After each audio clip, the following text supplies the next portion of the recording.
Hello, everyone. Michael Jordan fans are the best. And today we're going to be talking about week 2 of the NBA and our thoughts on it.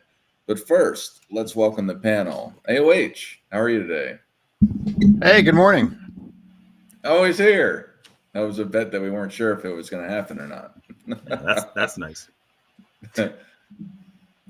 how's how's your week been? I love Halloween. I had a fun week. Awesome. I straightened my hair and was Jimmy Butler for Halloween. Nice. Did you get the piercings too? I'm not that dedicated. Man, were his piercings real? Yeah, but his hair was fake. He had extensions in. Wait, those are you? I don't think those piercings were real. Anyway, let's not go down that rabbit hole. Them's the times. We got Sports and Fitness Rants here. How are you today, sir? You guys know the deal, man. Once again, man, it's time to do it. You know, the Sunday show, man. It's great to be back, man. I wasn't here last week, but I'm here this week. So shout out to everybody in the chat as usual, man. Shout out to my man AOH for coming through as usual to resolve the video footage. Shout out to my man Dart, of course, man, for holding it down as usual, man. Shout out to my man Speen, man. Hopefully we'll get some people to come through, man, that aren't here right now. Once again, guys, you know the deal, man. Let's roll. And we got Speem Engine from Precision Hoops. How are you today, sir? I'm well. I'm not even going to try to follow that. Let's just get started. I love you Precision guys. Hoops, where no one is on time. Precision Hoops, Wednesday night. We do have a good show this week coming up. We're going to be pulling thoughts out of our asses in terms of what we think is going to happen this year. But a lot of it's coming true already. So check that out. Wednesday, 8 p.m. Eastern Standard. Eastern Standard. Your studio right, nice, Speen. Thanks. Listen, I don't need that. So let's just come on. But so not much of a budget in terms of marketing here at Speem Engine Studios. You know, I'm fucking was being serious. It's good lighting, good spacing. I can't tell. I honestly I can't tell. I try to be nice, and this happens. I try to be nice. Well, thank you. Yeah, I appreciate it. Oh, fuck you. So AOH, what is the thing that what is the most intriguing thing that you saw last week over this week of the NBA? Easily, it was that Bronny and LeBron went to breakfast together when Vince Carter had his jersey retired. It was a historic moment for the James family. How do you feel about that the whole media playing that up? Oh God, did I not complain enough last week on the show? And again on Wednesday. I think the sad reality has hit me, and you guys see I'm dialing back my show. We talk about how the NBA is just entertainment, and of course the NBA itself says, well, we are an entertainment company, but it's become the Jerry Springer show. You know, they're keeping people watching by having more and more ridiculous crap happen. Like when you hear about Joel Embiid, it's so bad that I'm like, okay, is this scripted? Like, who in the hell assaults somebody? And what could the person have even said? Because all these reporters do nowadays is suck up. And it's like, which compliment would you like to hear first today, NBA player? And that will be the extent of the reporting. So, yeah, I'm really interested to see. I wish we had a little bit bigger panel. What is Giannis skilled or not skilled? Because you hear the ESPN and TNT all list him as the best player in the NBA, and yet there's this ongoing debate about whether or not he's even skilled. And of course, the Doc Rivers thing, we got into it pretty interesting last week about how the narrative that it was unfair for Mark Jackson to be replaced by Steve Kerr was not so unfair after all, according to SCAP. And I got to say, the fact that Doc Rivers keeps getting coaching positions makes any other thing just look fair by comparison, no matter how unfair it was. You gonna let me keep talking? Right. I'll just keep going. No. As I explained before the show, another reason why I'm going to let Restream go is because it keeps lagging me out. So I'm just staying Oh man. like an idiot because it's lagging me out. It's not that I can't take the cues. It's that I just can't see them. But Robin, what do you have to say about what AOH is talking about and generally about the Bucks situation? Yeah, well, I mean, listen, I think that there's a bunch of different avenues that we need to discuss today on this Sunday show. I see some people in the comment section talking about Joel Embiid. AOH brought up Joel Embiid. We could talk about, load managing and guys missing games already for really what I really wouldn't consider an injury. It's more so these guys are just dealing with these pains and bruises that everyday athletes, used to deal with and continue to play. But today, these kinds of things keep these guys out of games. We could talk about some of the other storylines also, some of the surprise teams, some of the players. You guys mentioned Giannis.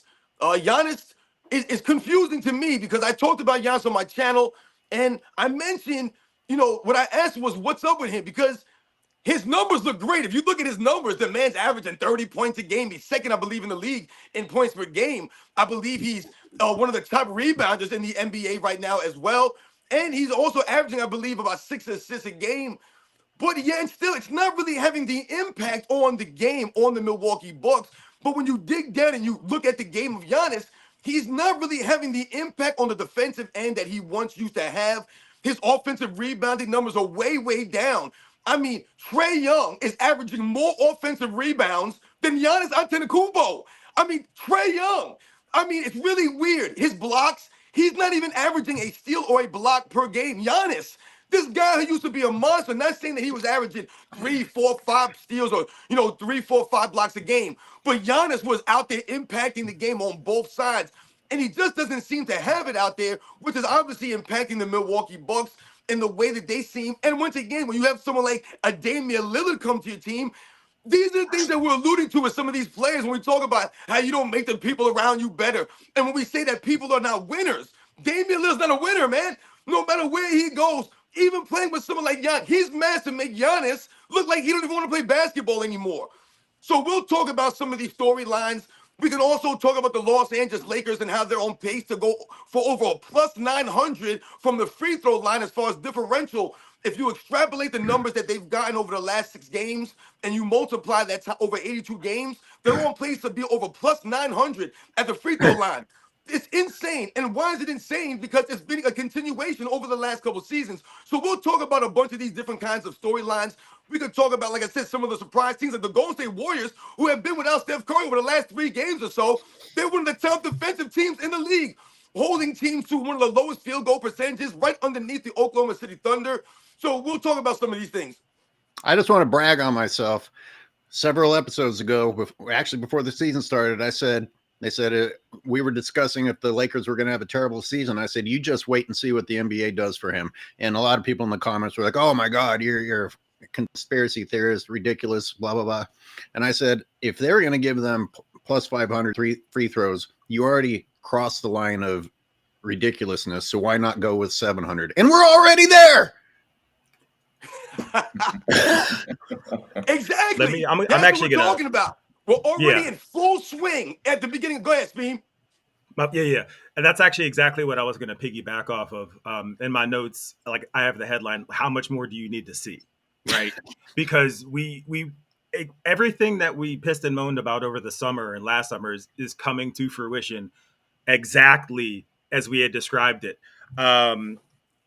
One, aside from the free throw differential, which I think they're 24.5 a game now, I'm disappointed in Anthony Davis because he is by far the focal point of that team, and he just refuses to. A lot of chameleons out there. He just refuses to step up and say, I'm sick of this like sideshow stuff with Bronny. Like, this is my team. Like, he just refuses to take the alpha role, and it's really disappointing to see that. Their backup center, Jackson Hayes, there's a video of him beating the shit out of his girlfriend. And that is under, quote unquote, under investigation. He's still playing. He's still an active player. But let that be, Yusuf Nurkic They probably suspend him for the season, but they're going to do what they can to keep the Lakers in contention. These are obvious things that are taking place. Even letting JJ Redick sit up there and talk for more than a minute or two is like doing them a favor, because he's so pretentious in everything that he says, and not one reporter, asks him what he means other than saying some ridiculous quote that takes 5 minutes when he could just say, "We lost the game," or "They set a screen." But nobody calls him out on that. I saw JJ. Sorry, I just want to agree with you, because I was walking through the bars. I was enjoying a day bar hopping in North Beach, and on the screens, I'm seeing JJ Redick's face, and he's constantly being interviewed. And it's not post game; it's specials. They're already doing specials. How many games into the season are we? Promoting this idea that the JJ Redick idea is a good thing. They're already, JJ, my God, what's the key to your success? I'm like, what success? Ooh, I pulled a quote. Listen to this. They're just asking him about Twitter, mind you. This is a direct quote. "I think there are many benefits for social media and Twitter. The bandwidth that I have, where I have to be, ellipsis, you have to understand this too. And I've talked with a number of my close friends who are head coaches. My bandwidth when you have the kids, there has to be intentionality about your time when you're at home." Like, what the hell are we doing here? Like, you stay off Twitter. What, you know what I mean? You know how long it took me to say that? And that's all of his post game. That's all of his post game press conferences. It's disgusting. And what, like you said, what has he proven to be given this agency, this majesty? You know what I mean? He likes to be on camera, and he likes to talk, and basically that's all the NBA needs now: an actor, a character. Touche. Speaking of characters, do you have a twin brother or a son? AOH? I'm just a big fan. NB Sports had such bad takes, according to someone, that I thought I would come as my greatest hero, which is AOH. But mimicry is the ultimate form of flattery. Yes. I was gonna say, where's NB Sports with his always horrible takes?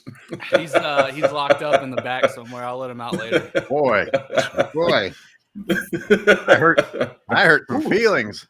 Who said you had horrible takes? Guys, first of all, let me just point out, what is with today's NBA? The guys are so entitled, and it's just no team game, and they get paid so much. They don't even play 70 games anymore, Back to you guys. That's supposed to be me. Those are my takes now. Oh, no, you know what? I saw some people in the comments talking about the Cleveland Cavaliers, and yeah, man, much respect to the Cleveland Cavaliers. And we talked about this, or I talked about this on my channel rather, about how the Cleveland Cavalier fans were acting the other night when the Los Angeles Lakers came to town, and they were cheering for Bronny to enter the game. And your team is undefeated. They're having a fantastic season, man. They're playing very good defense. Like I said, they're one of the top rebounding teams.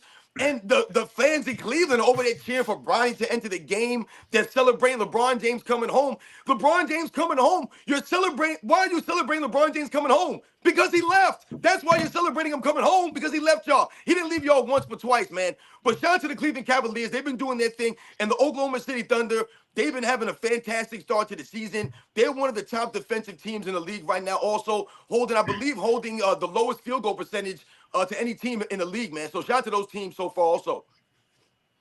Real fast, I want to get fake AOH's take on the Milwaukee Bucks. What do you think about that, fake AOH? Yeah, 1-5, not too good. I guess the thing though is that with that much talent, you just have to assume in the East they get it back on track. But barring injuries, I'm going to quote the great Aaron Rodgers. I'm going to tell everybody to relax. I think they will be just fine. They'll probably finish top 5 in the East, I think. First 6 games, let's not panic. But I think they'll be fine. They have enough talent on that team. They'll be all right. That's quite an underachievement for having the best player in the league, though. Is ESPN completely full of crap about Giannis being the best player in the league? You got to get Dame out of there. Well, I think a lot of people would say when healthy and going, Giannis probably has proved he can be the best. So I don't think it's too much of a stretch to say he's still the best. Maybe hasn't proved it in the last year or two, but he still has the capability. Just athletically and effort, or a skill set? Because having no skill set is the other topic about Giannis that's interesting. Yeah. Well, he's still young, so he doesn't really need to find a jumper in the next year or two. But you're right. He's one of those guys who has not evolved his game. He's got a little bit of a shot, a little bit. If he's wide open, standing set shot, he can maybe hit some of those. But yeah, you're right. He's pure athleticism. That's not even my take. Muscle gain in evolution in his game. Say it one more time.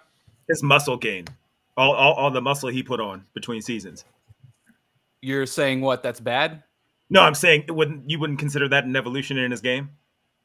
No, I don't think just hitting the gym in terms of a skill sport is what I'm talking about. In terms of evolving your game, right? You got to get your skill set and your mind right. I think more importantly than your body, right? No, listen. The thing with Giannis, you guys are kind of on the same page, but not seeing the same thing. When we talk about the skill set, Giannis has plenty of skills. I mean, why don't you guys think? I want everyone to think about something. Everybody in the chat, I want everybody to listen real loud here. Kevin Durant is often regarded. I hear people say that he's one of the most skilled scorers in the history of the game. Kevin Durant, right? You hear people say that all the time. Oh, Kevin Durant, one of the most skilled scorers in NBA's history, man. He's a walking bucket. Do you guys realize that Giannis's all-time career high in points in a game is greater than Kevin Durant's? He's actually scored over 60 points in a game before Giannis. Kevin Durant never did that. Now, what are the reasons for that? One of the main reasons is what? The mentality of Kevin Durant. Look at Kevin Durant right now. He's being really not carried, but he's being led scoring-wise by a Devin Booker. Because Kevin Durant's mentality is not to go out there and score at all costs by any means necessary. He has the ability to go out there and drop 60 or drop 70, right? They'll say at any given moment he could drop 60. He's never done it, though. Never done it once. Giannis has. So his skills are obviously there. He could put up more points in the game than Kevin Durant ever did. The problem for Giannis is, like you guys mentioned, the evolution of Giannis has not been there. So essentially what's going on, look at Giannis this season. He's shooting, 56% from the free throw line? Are you kidding me right now? These are the kinds of things we're alluding to. So when I talked earlier and I mentioned Giannis and he's averaging like 30 points a game, like 12 rebounds, 6 assists, you're like, holy hell, what Giannis could do? What else can he do to lead the Milwaukee Bucks? But if you watch some of the games and you dig down into the hustle stats, and then I tell you that Trae Young is averaging more offensive rebounds than the 6'11" monster Giannis with the athletic freak. How is that possible? Because he's not giving the effort that he once did. He's not impacting the game on both sides of the ball like he once did. He hasn't made the all-defensive team in the last 2 seasons. Giannis Antetokounmpo. When I heard Anthony Davis was the only player to make the All-NBA team and the All-Defensive team last year, when Steph said that a couple of Sundays ago, I thought he was full of crap. There's no way Giannis wasn't on both sides, but he wasn't. He hasn't been there in 2 seasons. So when you talk about him not even averaging a block a game or even a steal a game, Giannis Antetokounmpo, once again, these are the kinds of things that we're talking about. And the Milwaukee Bucks, to me, they don't have a lot of talent on that team. They start Brook Lopez, who has way more blocks than Giannis this season. He's their defensive anchor. Brook Lopez, they don't have anybody really. I was gonna say real quick. I have in the NFL they have the 30-year-old rule for running backs. Like once you hit 30 for whatever reason, it just seems like you just fall off a cliff historically. I kind of have a big man 30-year-old role in the NBA as well, where, someone like a Dwight Howard or a Giannis, even if by the time you get to 30, if you haven't developed some other skills other than just being like an athletic, dominant basketball player, you're really going to start to struggle on the downhill of 30. And I do think Giannis might be headed for some of that. So that's kind of what I'll say. I think AOH wanted to say something. 2 questions for the panel. Could he also have gotten his championship too soon, and now he doesn't have that desire in him anymore? And 2, I just want to say again, this was not my take. I think it's really weird that a lot of people out there are talking about Giannis not having that great of a skill set while ESPN is calling him the greatest player in the league, ranking him at number 1. And adding to that, Sports and Fitness's point, it sounds like he's just not putting in the effort. Well, how do you rank someone who's not putting in the effort as number 1, whether they have skills or not? Hey, wait, they got LeBron James number 7. He ain't got no skills like that. We know how that one works. Well, let me go first with that because I haven't gone yet. The aspect of Giannis being considered the number one skilled player in the NBA is laughable. Now, if you want to say that he's one of the best in the league, I think he is, but I think a lot of it is it's very LeBron-esque. He gets these stats. He's heavily leaned on in the team play. And talking about takes that we had in the past, if y'all remember, I said that this Dame trade was going to be absolutely garbage for the Bucks. And look what happened with Drew Holiday to the Celtics. They won the championship. Drew Holiday won the championship with the Bucks a few years ago. And I said he was the key, if you all remember, that he was the key to that Bucks team. And look what happens. He goes to the Celtics, they win a championship. I think what Giannis has is, and especially with the guy that I'm really sour on at this point, Doc Rivers, who was my Sixers coach, who just I don't know what he did. I mean, again, this is just a layman talking, but the aspect of I don't understand, like to your guys' point, I don't understand how he's got a job in the NBA. He just seems to keep fumbling, and only to the point where they keep pushing him as one of the best coaches in the NBA. That he's got because he won the one championship with the Celtics, he won the Coach of the Year with the Magic, but people always push him as being the best. If not the best coach in the NBA, one of the best coaches in the NBA. And I don't understand how they do that because where are the results with that? I actually think he underachieved with the Celtics. I don't think the Celtics should have lost to Kobe. Was Doc Rivers coaching them? He was. He was coaching them at that time. But let me finish up what I'm saying. And that just goes on with how the Bucks have done this year. They're what, 2-4? They've got a coach that really isn't able to pull this team together. And the aspect of it is that they lost an integral piece and they put a shot chucker, a ball dominant guy with Dame Lillard on that team. It was a dumb decision when they had their ball dominant guy in Giannis, who can get to the hole and he can go downhill LeBron James-esque, and he's able to get the rebounds. In a phrase, I would say that Giannis has, again, this is a really general statement. He's very LeBron-esque, except he's younger and he's able to get to the rim better and he's able to get more rebounds. So if you're going to try and make that work, have the pieces around him. Don't try and put Dame Lillard in there to take a lot of the gravity away. If you're going to lean on one guy with a lot of role players, it doesn't make sense. If that's your strategy, why'd you put Dame Lillard in there? It makes no sense to me. Yeah, I agree.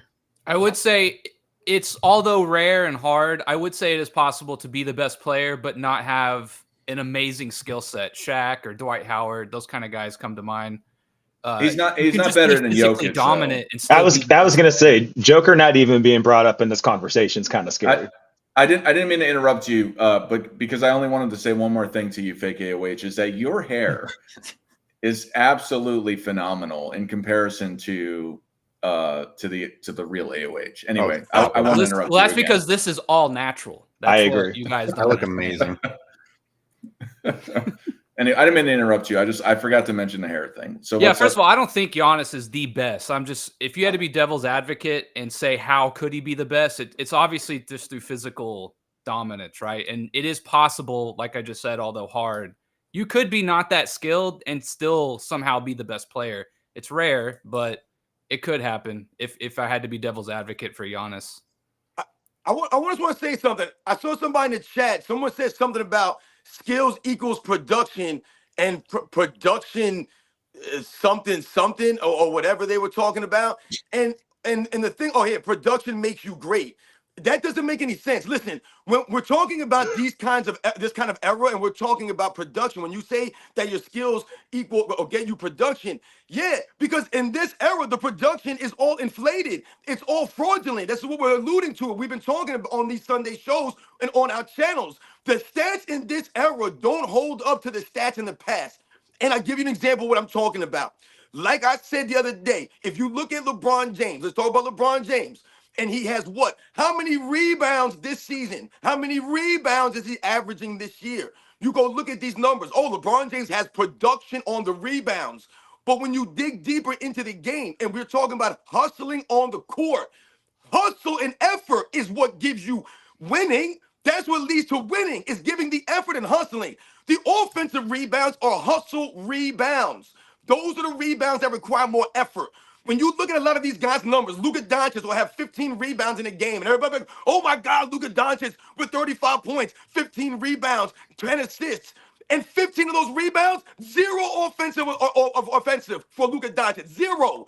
James Harden, he'll have 13 rebounds. Oh my God, James Harden, he's got a triple-double. He's got 13 rebounds. He's got the production. But when you watch James Harden on the court, half of those rebounds are flat-footed.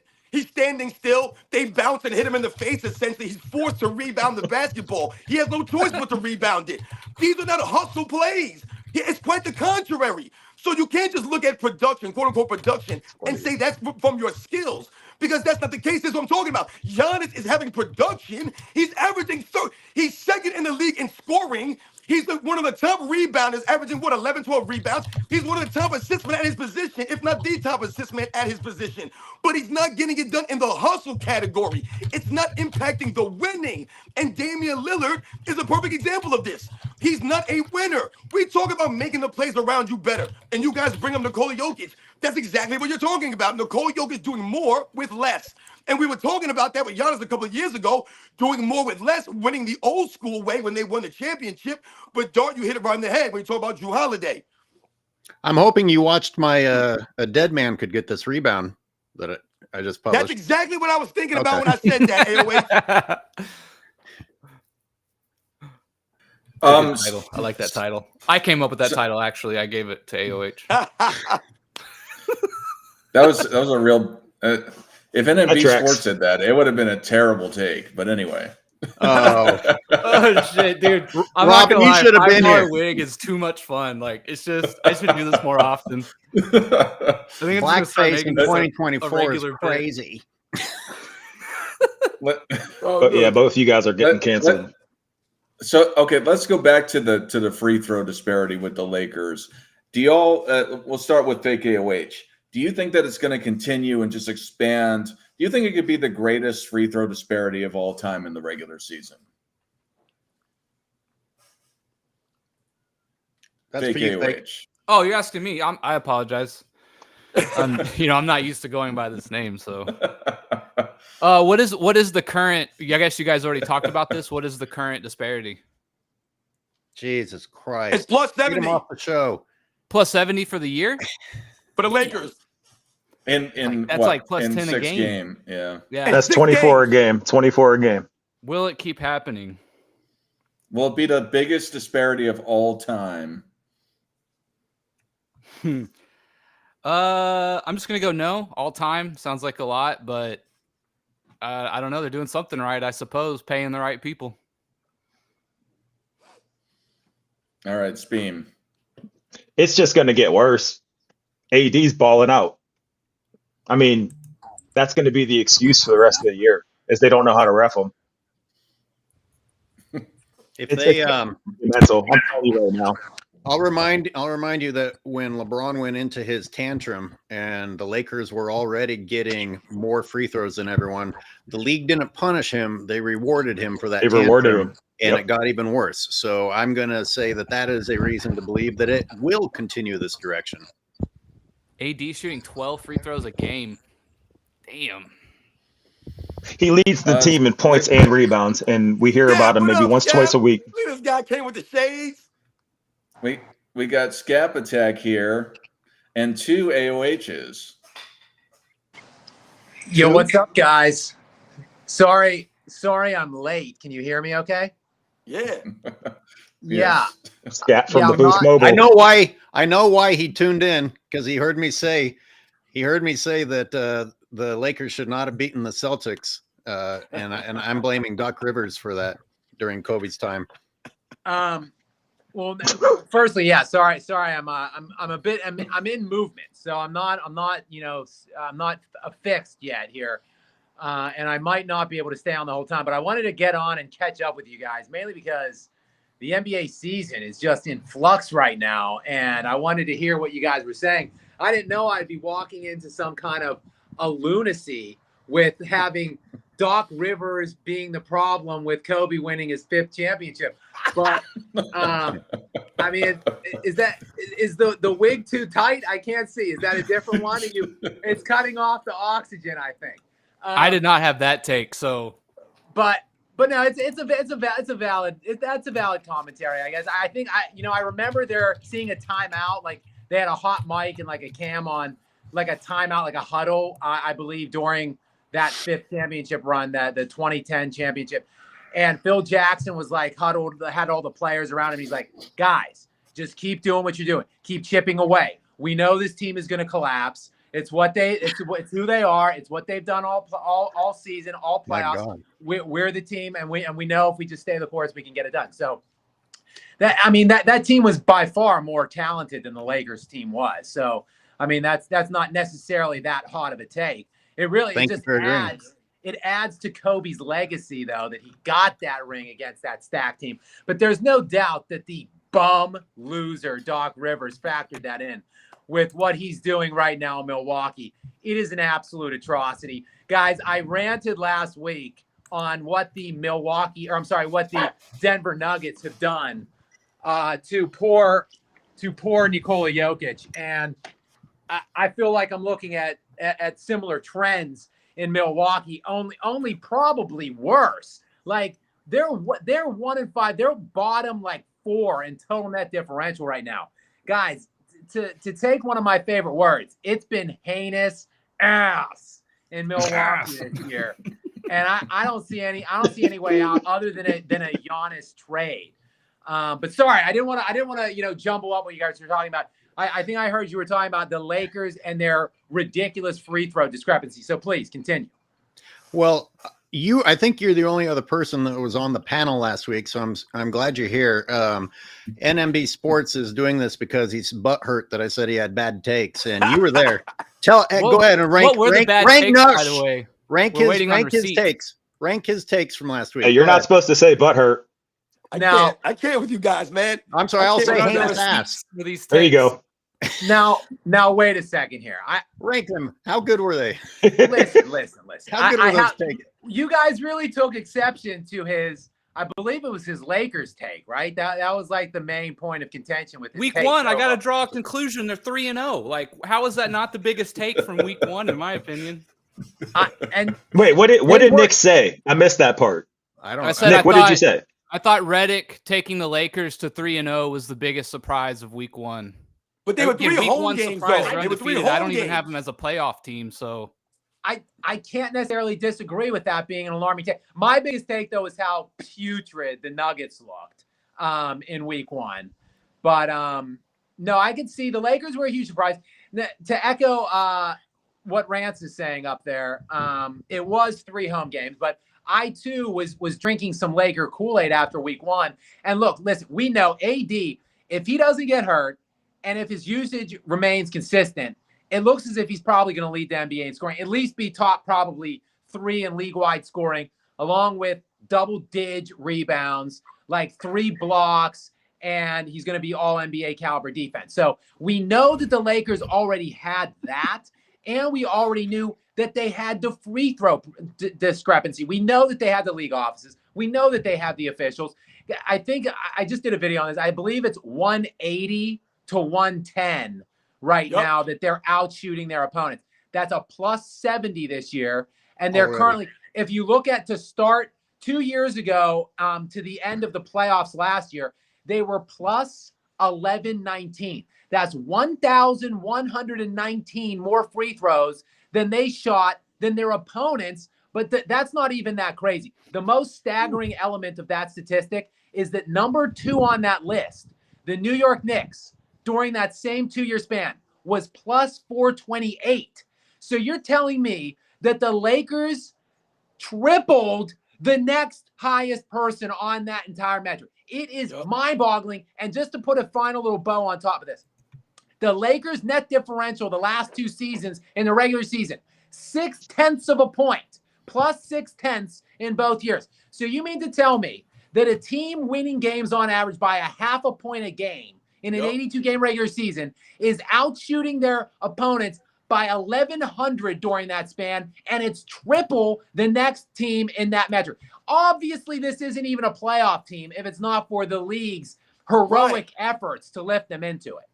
That's the point right there, Scat, that you just said. These guys are literally fighting for a play-in every season, even though all those numbers that Scat just read off, that's the indictment. And on top of it, you literally watch LeBron James and his teammates with their palms up, shoulders shrugged, as if they don't get calls. They're crying for calls all over the court. They're flopping around as if they don't get those calls.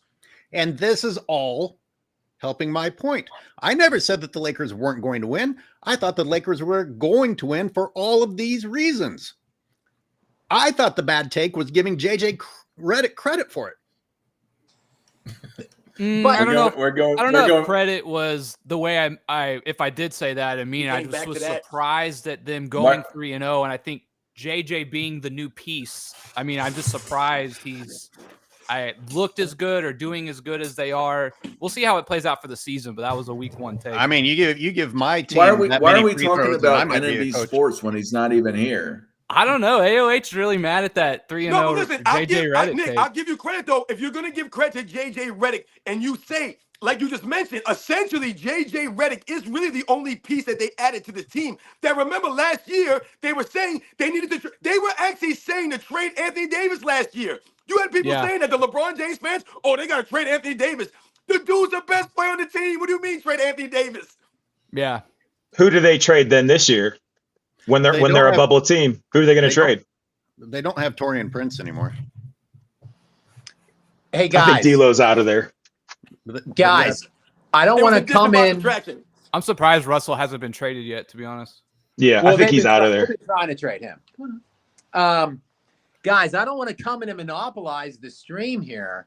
Since I came in late and all, and I don't know if you mentioned this, but also a theme in last week that we discussed, kind of maybe just in passing towards the end, was the Golden State Warriors. I just want to. That's right. I just want to reignite that conversation real quick. I'll just lay it out and let you guys. Just want to see what you guys have to say.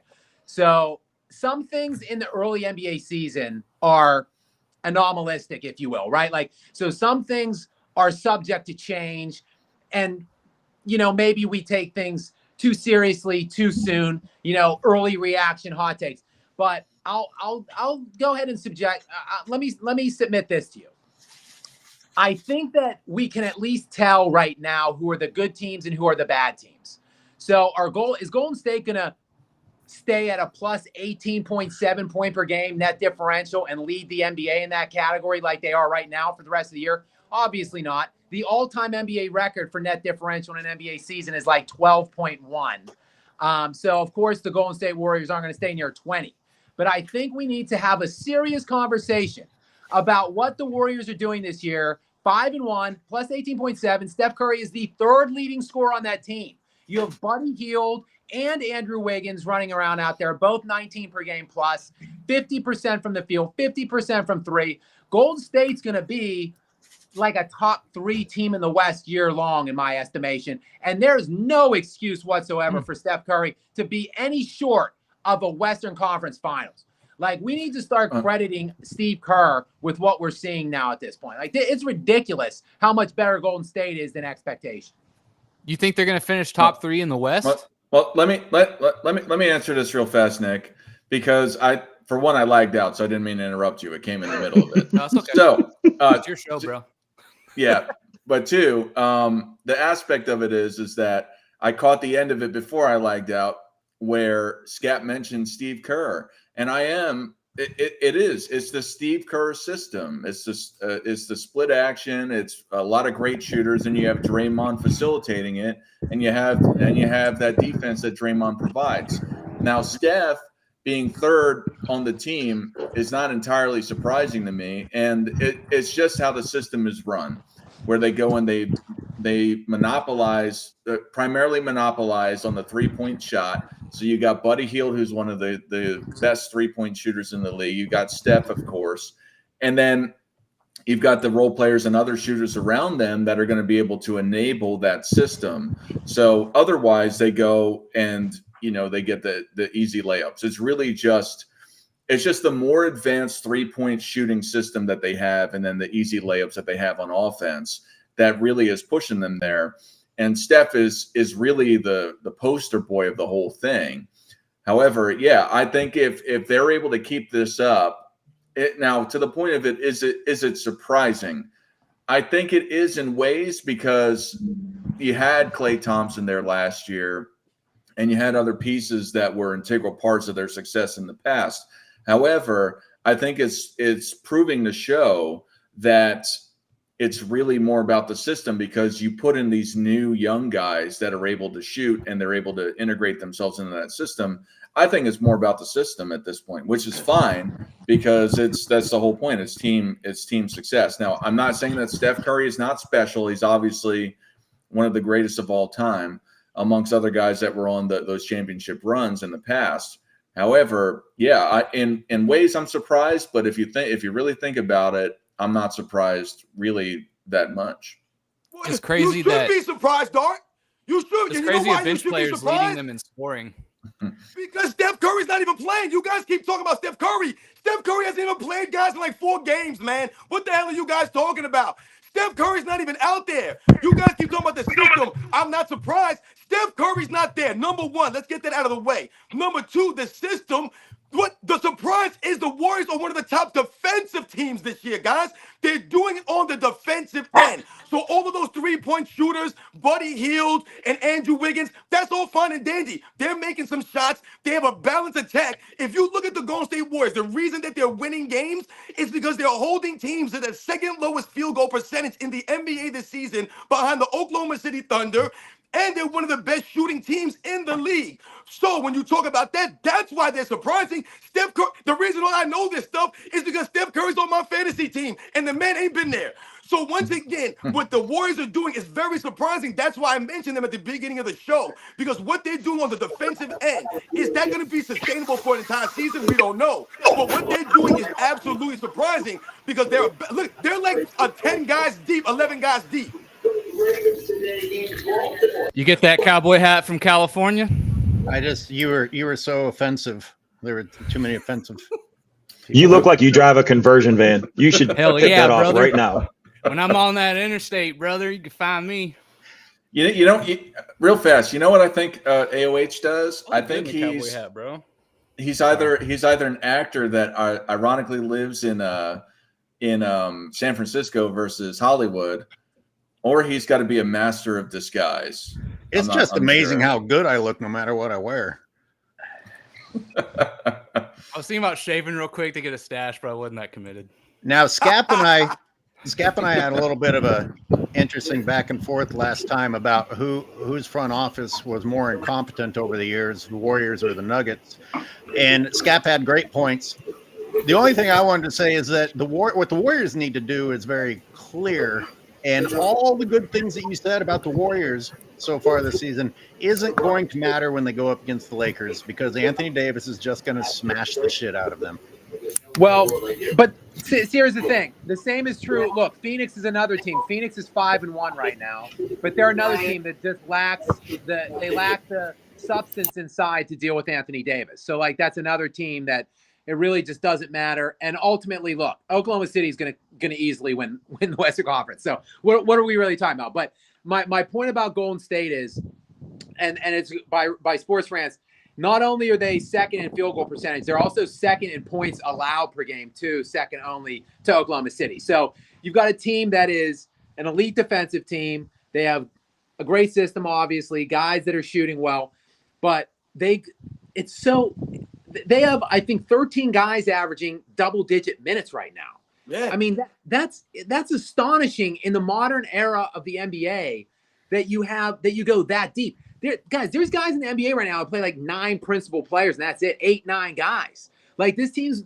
going 12, 13. Now, that will shrink into the playoffs, obviously. You rely on young players less and less. You try to shorten the bench a little bit.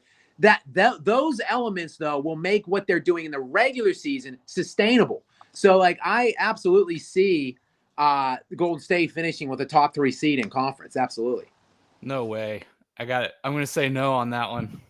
Top 3. Look, and Curry's barely even contributing right now. He's averaging 18 points per game, 40% shooting from the field in only 26 minutes a night. And they're 5-1 with the best differential in the NBA. Now, again, some of this is anomalistic, but they are leading the league. That's better than Oklahoma City. It's better than undefeated Cleveland. It's better than 6-1 Boston, who set the 5th highest net differential in NBA history a year ago. The Golden State Warriors are leading all of those teams. So yeah, but their differential essentially comes from stomping the Jazz and the Trailblazers by like 40, 50 points. Fair, but a lot of teams have played bad opponents early on in the season.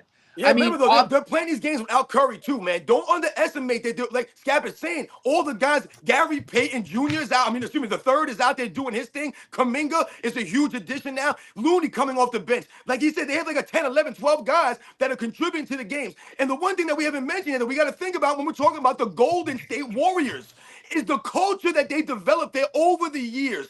When you talk about someone like a Steve Kerr, when you mention guys like Steph Curry, even a Draymond Green, who I can't stand, we're talking about a culture that's been there on the Warriors. So let's think about the Lakers. You brought the Lakers, AOH, and then how they're going to stomp the Warriors in the postseason. Yes, that may be so as far as Anthony Davis, a one-on-one matchup. But what do we always talk about with someone like LeBron James? We talk about his lack of ability to galvanize the players around him and to make the plays in the stretch, in the big moments. Steph Curry, to me, has been more of a clutch time performer than LeBron James has. He's been more consistently performing out there. So if it came down to a matchup in the postseason with the Lakers, with the Golden State Warriors, I wouldn't say that the Warriors would be the heavy favorite or that they are guaranteed to win. But those moments are going to sometimes determine these games. And the culture that the Warriors have there, that has a lot to do with these other guys performing and playing and having that confidence, man. When you talk about Andrew Wiggins, who, remember, LeBron James didn't even want to develop, did not want him when he was the number 1 pick years and years ago. But they were able to somehow win with an Andrew Wiggins who's not all there mentally as far as his, mental fortitude. But you guys complimented what the Warriors were doing defensively. Postseason in a multi-game series, they're not going to be allowed to play defense against the Lakers. LeBron James alone is bigger than the entire Warriors roster. They will not be allowed to lock them up. What's Looney? 6'7", 6'8"? Golden State Warriors. They're one of the bottom teams in free throw attempts. So the Lakers are one of the top teams in free throw attempts, and the Golden State Warriors are one of the bottom teams. And the funny thing is, they shot, I believe, 51 free throws last night, which is really unheard of for the Golden State Warriors. But ironically, Steph Curry hasn't been there. For some reason, with Steph Curry on the court, the Golden State Warriors never attempt more than 11, 12, 13 free throws a game. They're one of the bottom teams. I think somebody's got background noise. Yeah, something's going on here. Why don't we talk about how the Philadelphia Sixers are pretty much, what are they doing? What's Embiid doing, man? Like, he punching reporters because you don't like what they have to say. Yeah, I just heard about that. I haven't seen it yet though. Let me speak on this because being the Sixers fan here. Yeah, you the Sixers fan. The funniest thing he said, and if he knows the city, he would have never said this, is he said, "I've done too much for this city to be treated like this." Dog. Man, they threw batteries at Santa Claus. Don't care about him. Nobody cares, Embiid. It's about results. Nope. It's about results. That's a bad answer, yeah. No, and I'm not saying it's wrong to feel that way. I'm just saying in respect to being part of the Philadelphia sports center of all the major sports, nobody cares, Joel Embiid, what you've done. You've made it to the second round. You've gotten MVP. You've been a great player, and that's fine. But to say that what you've done, it's championship or nothing in regards to a Philly fan's eyes. So what you've done, well, exactly. What you've done is missed half your career. What you've done is flopped around in the second round and gotten us out of it.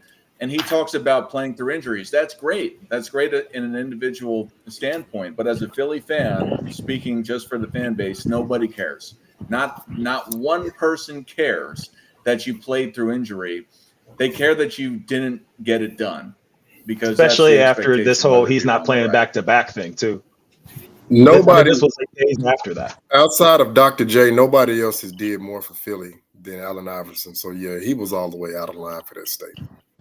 I had a quick question. You know how they started doing the back-to-backs with two teams play each other back-to-back?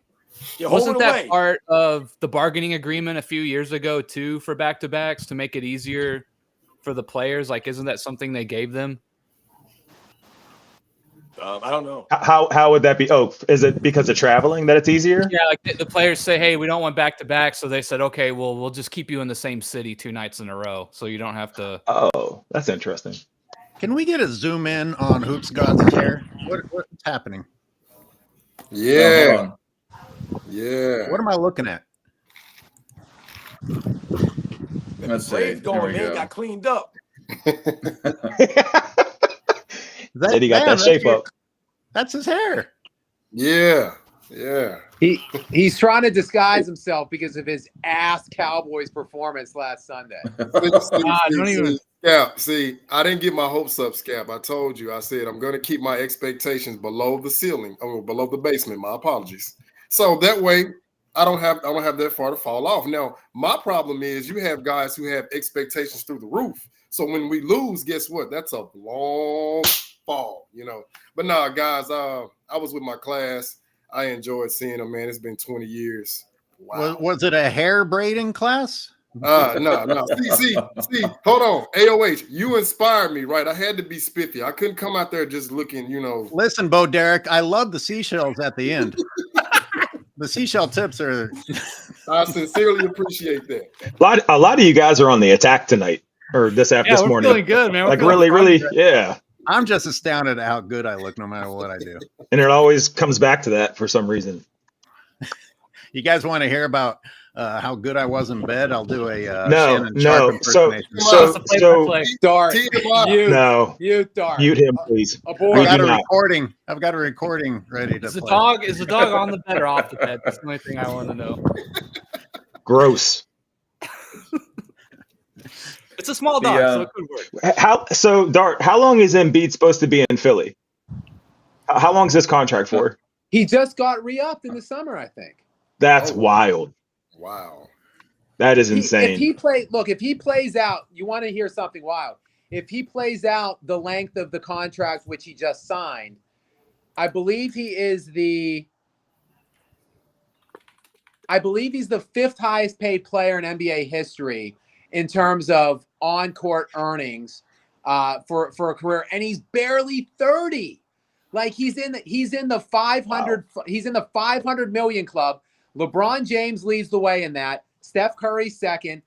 Then Kevin Durant. Then, if you really want me to blow your mind, Paul George is number 4, and then Joel Embiid. So Philadelphia has made put 2 of these guys on that list, and neither of them can even get on the court. Neither of them have played yet this year. It's ridiculous. It's absurd. And then meanwhile, Maxey is like, of course, he's shooting like 35% from the field, but he's like 3rd or 4th in the NBA in scoring. Can Tyrese Maxey get some help out there in Philly, for God's sake? For real.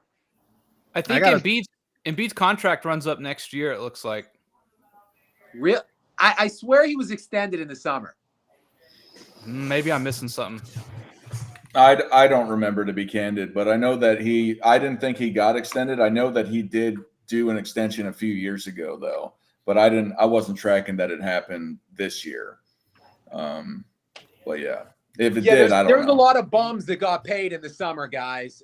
Sorry, I might have confused him with one other bum like Jamal Murray. Sorry, you're right. Jamal Murray on my mind these days. He signed a 3-year extension over the summer. Denver looked better with Jamal out the other night, did they not?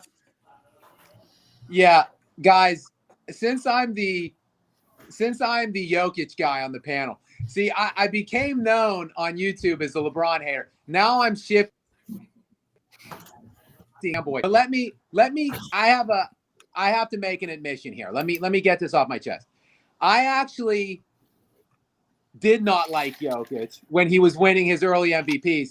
I actually was championing him as like a joke because I hate advanced analytics so much. I think that advanced analytics and like that way of measuring players is such a joke, and it's so appalling that Jokic is this like advanced metric superstar.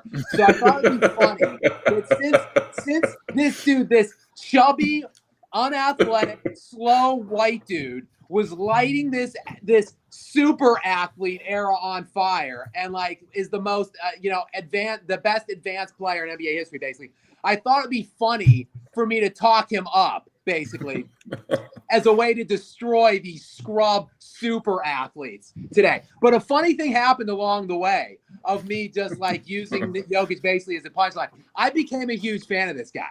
I watched basically every game he plays, regular season and playoffs. The guy is such a unique player, but I just want to put this one stat on you because, yes, I'm a stat guy too. So on-off is something that I watch all year long for years now. On-off, not plus minus, on-off measures the impact of a player per 100 possessions on the court and off of it. So I think that's a good estimate of overall value.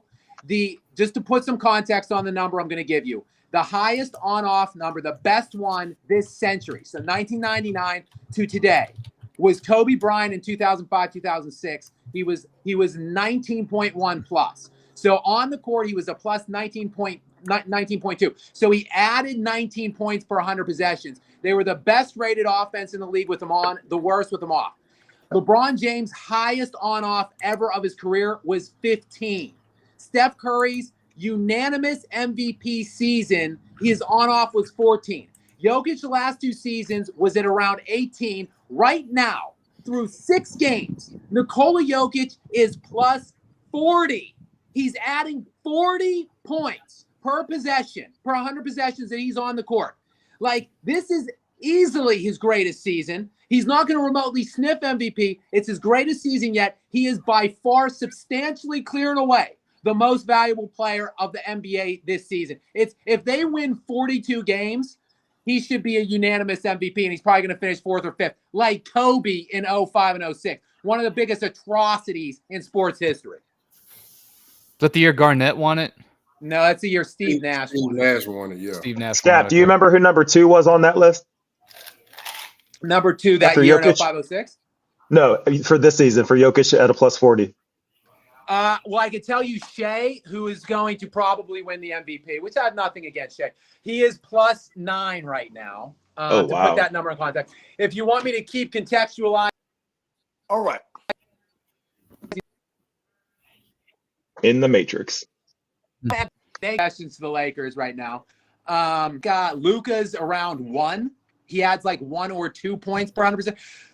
Nikola Jokic is averaging 40 points per 100 possessions. This team is like an 8-win team without him. It's ludicrous how valuable this dude is. He's averaging a 30-point triple-double right now on 57, 57, 74 splits. He's shooting 57% from the three-point line right now. Okay, I just needed to infuse some Jokic commentary from the Jokic fanboy of the panel.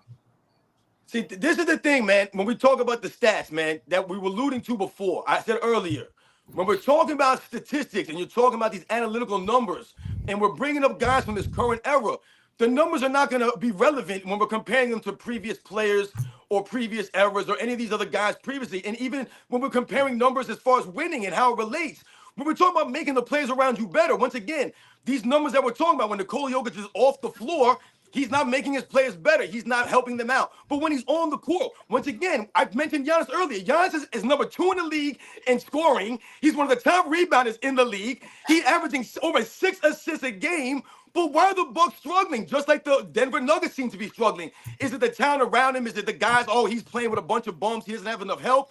Yeah, it might be some of that same thing as it was with Nikola Jokic. But it's also that Giannis is not having the same impact defensively. He's not having that same impact on the court. It's not impacted winning. This is what we're alluding to. Kyrie Irving's a great scorer. He can score in a myriad of different ways, but he was never really impacting winning. Luka Doncic puts up all these numbers. Trae Young puts up all kinds of. He's got more 40-point double-doubles than most guys since he's been in the league. But it's not impacting the winning, really. Why? Because these guys are not doing other things on the court. Maybe their leadership is lacking. I'm not saying that Nikola Jokic is lacking leadership, but when you mention someone like Kobe Bryant, when you mention leadership and you talk about the impact on or off the court, when we talk about these great players, we're comparing them to the other great players. That's the impact that these guys have that you can't measure in statistics, man. Nikola Jokic doesn't impact the game defensively like some of the other guys of the past that were able to do these things. So he's not impacting the winning for his team. And yes, Jamal Murray hasn't been great, and other guys have been inconsistent. Absolutely. If you take Jason Tatum off of the Celtics and put Nikola Jokic on the Celtics with Drew Holiday, Derek White, and Jaylen Brown, the Celtics would win 70-plus games for the next 3 years and the championship every single season. I want to push back a little bit because anything though. that's a hypothetical scenario. I'm not guaranteeing that. No way. Here's the thing. Sports No and way, rants real man. quick. The sports and rants real quick. No one is harder on all-time greats. No one is harder on people that don't impact winning. No one is more anti-statistics than me. Like as you should know, like I attack and I go at these guys. Nikola Jokic, when we say certain people don't have any help, like we have to look at this in a vacuum. I attack LeBron James, but he's not the same as Nikola Jokic because Nikola Jokic actually needs help. I think very highly of Hakeem Olajuwon, and I know you do too. Hakeem is probably as high as top 5 on my list. Look, that dude lost in the first round more times than he advanced into the second round throughout his entire NBA career. He won 2 championships only in 15 years. I don't hear you denigrating Hakeem Olajuwon and talking shit on him because his teams stunk. His teams were absolutely lousy. He didn't have the players. He shouldn't have won. If Nikola Jokic ends I with dump on him. if Nikola Jokic ends with 2 championships, he's probably top 10 all time. Oh, absolutely not. Listen. No, I don't know. Hold on. Let me go real quick. Let me just say this real quick. Hakeem is not a top 10 all time either. But Listen, anyway, what you're missing here, Scap, in this entire thing here is once again you're underestimating Hakeem Olajuwon's competition, the great players and teams he was actually going against. Let's think about Nikola Jokic here. I'm still waiting for him to beat a great team in the postseason en route to a championship. When you mention Hakeem Olajuwon, the reason why his runs were so impressive is because he's an underdog going against 50-win teams that are much greater than his team was. The Denver Nuggets, who did they face in the championship? He beat the number 8 seed Miami Heat. Are we really? See, I saw one of your videos, and you mentioned the help that other players have. And yes, absolutely, Nikola Jokic historically does not have the help of some of the other great players. But when you mentioned Larry Bird, who had all this help, and you mentioned in your video, he needed all that help because the teams he was going against were also stacked with Hall of Fame talent. It wasn't Larry Bird going against Jimmy Butler and Bam Adebayo. So essentially, the teams that Nikola Jokic beat were on par with his team itself. So once again, it's not the same as Hakeem Olajuwon going against these other great teams. You mentioned him losing more often in the beginning of his career. That highlights the great teams he's going against. Look how many great teams that were in the 90s conference that Hakeem Olajuwon was going in the Western Conference.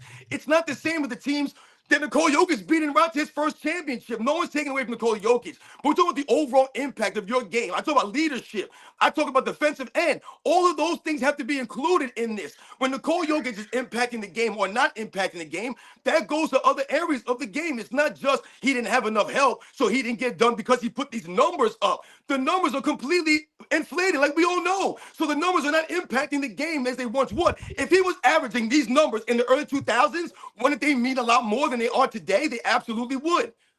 Nikola Jokic beat in the Western Conference to get into the finals. Beat the Minnesota Timberwolves in the first round with Anthony Edwards and Karl Anthony Towns, 2 perennial All-Stars. In the second round, Who did he beat a championship, Scott? Wait, hang on. Hey, can I finish? I let you finish. In the second round, he beat Kevin Durant and Booker, 2 perennial All-Stars. 2 guys who were all NBA last year. In the third round, he beat LeBron James, the alleged GOAT, and Anthony Davis in the third round. He beat who he beat in the finals, but he had to get to the finals first, and he beat all those teams to get into the finals. How many wins did any of those teams have? How many wins did they have? Hey, Dart, mom and dad are fighting. Devin Booker and Kevin Durant, who's never led a team anywhere? Where do you have Magic James Johnson? That you shit on every day? Where do you have Magic Johnson all time? Come on, Yeah, man. where? Where do you have Magic Johnson? Where do you have him?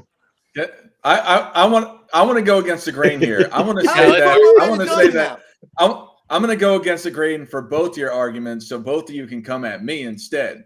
Is that Hakeem's not a top 10, Jokic isn't a top 10. All this, I'm not a big to what you're saying, Scap. All the things that you're talking about, these on off, all these advanced stats, I'm not a fan of either of them. And I think Hakeem's run is wildly overrated in respect to his entire career. That the one playoff run, that's great, where he won the championship. But outside of that, great player, but he is not top 10. Jokic is not top 10. They haven't done enough, either of them. Tell me how am I wrong when you got guys like George Mike and you got guys like Bob Cousy that have just went. You got George Mikan who won 5 NBA championships, 3 scoring titles, 2 rebounding titles. You got Bob Cousy who's won 6 championships. He's 3rd all time for all NBA first teams. He won an MVP. He won 8 assist titles in a row. How are Hakeem and Jokic above these guys? I don't understand. Well, Bill Russell is in my top 10, but I think it's difficult to quantify pre-merger and post-merger.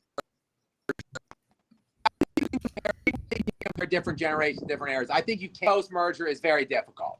So what I'm saying is not the ABA and the NBA merged in 1976 to create the modern era of NBA basketball from 1976 on. If you predate that merger, it's very difficult to quantify what some of the guys did back then. I mean, there were legitimately Bill Russell, when he won his first NBA championship, there were 8 teams in the NBA. When he won his final NBA championship, I believe there were 14. So, I mean, it's just, you could say that maybe the talent level was higher per team, obviously, with fewer teams. That's an argument. But there's also an argument to say there's a lot less talent around these guys. Like Bill Russell played with anywhere between 6 to 8 Hall of Famers on every single championship team he was on.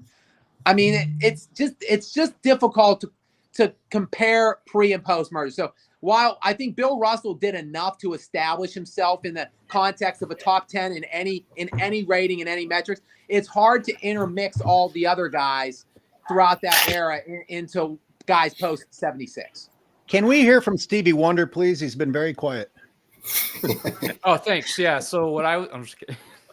Hey, so I myself, I have Bill Russell, Hakeem. I got all those guys in my top 6. Because I don't know, that top 5 is just kind of like, man, one day I got this guy, the next day. So I just say they're all interchangeable. But what I will say in Hakeem's defense, like Sports and Fitness said, if you look at his degree of difficulty using that SRS strength schedule, well, he has the highest in a championship run at, I think at about I think it's like a .70 clip, if I'm not mistaken. I could have those numbers off, but I know he has the highest. And then Kobe's second, right? Michael Jordan's third. So I have to factor that into the equation, because if you play in a relatively weaker conference, like, okay, I'll use Magic. I'm high on Magic, but Magic didn't really face stiff competition until he got to the Western Conference Finals, and then of course in the finals. Right. Now, I will say this.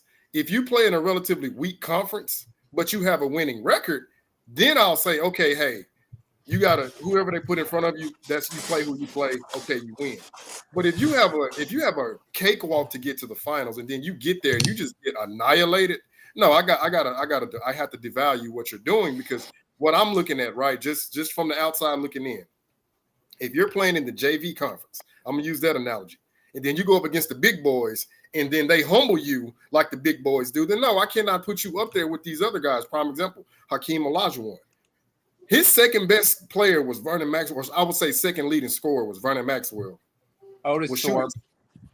Shooting sub 40 from the field, okay, in the entire playoff run, including the finals. That's what I call carry, right? Then I look at Kobe.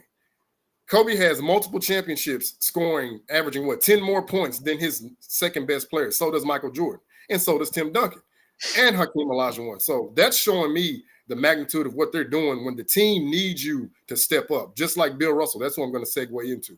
So I was doing some research, and I noticed that whenever Sam Jones, Havlicek, and Tom Heinsohn would miss significant minutes or whatever. You know, I'm just using the guys that normally get brought up. Well, the Celtics were still above 500, right? But when Bill Russell didn't play, prime example, 1962, they went 0-4 in that consecutive game span, did not win a game. And then in 1969, if I'm not mistaken, he missed 5 consecutive games. They did not win. And not only that, but in the entire time that he didn't play, they were under 500. So now I'm seeing the impact of the player when he's not there. So I have to take that into the equation as well. Like, okay, so if you're not on the floor and now your team is struggling like noticeably, then I have to factor that into the equation. So I'm high on Jokic. You know, some people are saying, hey, he didn't beat anybody, but I'm like, okay, I will take that championship run over that vacuum 2020 exhibition tournament any day. And not only that, who did Jokic have as an all-star that year or a top 75 or anything like that? Because we don't really Nobody. have. He's never played with an all-star ever in 10 years. This is his 10th year in the NBA. He has never played with a single all-star ever. So that's what I'm taking into the equation, right? I'm seeing guys who are staying with the franchise, allowing them to build them up to championship caliber versus guys who jump ship and then go link up with another guy. And then, okay, if you win, okay, cool. But it's not consistent. It's like, no, it's like you win this championship, but then you can't, it's like it's not a continuous thing. Because I mean, guys, correct me if I'm wrong. We've only had 2 3-peats since 1976. Well, Clearly three. Jordan twice and Kobe. There's 3, yeah. There's 3. So my thing is, if we seen the blueprint for 3-peating and nobody else can do it, it's like, okay, well, these guys to me are at a different standard. And if you want to throw in the Bill Russell and George Mikan, I'll put them up there too. Because when I see this, when I see a team that can successfully defend their title not once but twice, no, I got to put you up there. Like that to me, that's just a whole different level. Let's be clear here. Jamal Murray has hit more game winners in his postseason career than Scottie Pippen's ever dreamt of. So we got to be careful and tiptoe around this. He never played with an all-star or a top 75 guy, man. Jamal Murray came through many, many, many times for the Denver Nuggets in his career. Has he been frail? Has he been great? Yeah, he's been frail. But the man has hit many big shots. In that 220 bubble championship, they beat the Denver Nuggets, the Los Angeles Lakers, en route to that championship. And Dwight Howard was having his way with Nikola Jokic, man. Guys, Jamal Murray is utter trash. The fact that right now, Jamal Murray's making $50 million a year. I'm so fucking drunk for this. Michael Porter Jr. is making $36 million a year. You want to know what those two guys are combining for right now in the NBA today through 6 games? 32 points per game on 11 of 29 per night. That is 32 points on 29 shots a night. And they don't defend. Neither of them defend. And let me say, I have talked my fair share of shit on Scottie Pippen too. Get the hell out of here with comparing. Scottie Pippen is one of probably the 10 best perimeter defenders ever.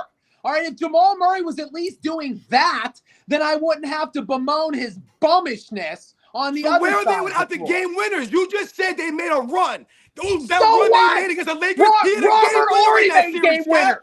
He had a game winner against the Lakers.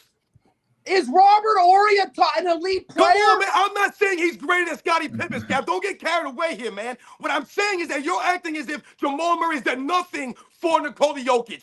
He's contributed. My dog doesn't like when I get fired up. Sorry. Scab. Good, man. I'm rubbing off on you. Scab, is Jim Rome your idol? I just want to know that. Jim Rome. So I have 3 idols. I have 3 heroes in life. Okay. Tom Cruise, Kobe Bryant, and Jim Rome. So yes, he is one of my 3 idols. Yes. I could tell you. Especially when you're like, it's ass. Reminds me of Jim Rome every time you do it. I love Norm Macdonald. Jamal Murray was good. Jamal Murray's very good in 2023. Back to the action. Jamal Murray was an elite player in the playoffs in 2023. And what happened? Jokic easily won the championship. He easily won. They won 16-3, and he averaged a 30-point triple-double. He was the first player in NBA history to that point, Nikola Jokic in 2023, to lead the postseason in points, rebounds, and assists. He would have done it again last year if they went into the finals. He needs a viable, reliable second player. Yeah, there you go, Dart. Steal a signal. I think that Hakeem Olajuwon and Jokic have done well because they both were able to sit up and stand up 15 times every time between the half court. I'm just saying, I'm trying to make up a fake statistic off the fly. Very, very bad joke. Really bad delivery. But the point of it is that I what was said before, I'm not a huge fan of these advanced statistics, these numbers that people put in and try to bring value to. I understand. I'm not saying there's no value to a lot of these things. However, the results at the end of the day is what matters to me specifically. So when you say that Hakeem had the strongest strength of schedule to win that championship, to me, it all comes down to a championship. It doesn't matter if it was a hard championship, if he went above and beyond what you would think would have happened. To me, it all comes down to one championship. And I think that's the easiest way, because Scap was talking about comparing a pre-merger, post-merger. I think it just comes down to that. Otherwise, the results are generally, they maybe there is some variance of how they're accounted for over time. But generally speaking, it's the title is the same. If you got a scoring title, it means that you won a scoring title. There's two ways they measure that over time. They have the championship. There's only one way you measure that over time. And then you have these awards, however you want to categorize them, of what you find important. They've been accounted for similarly over time.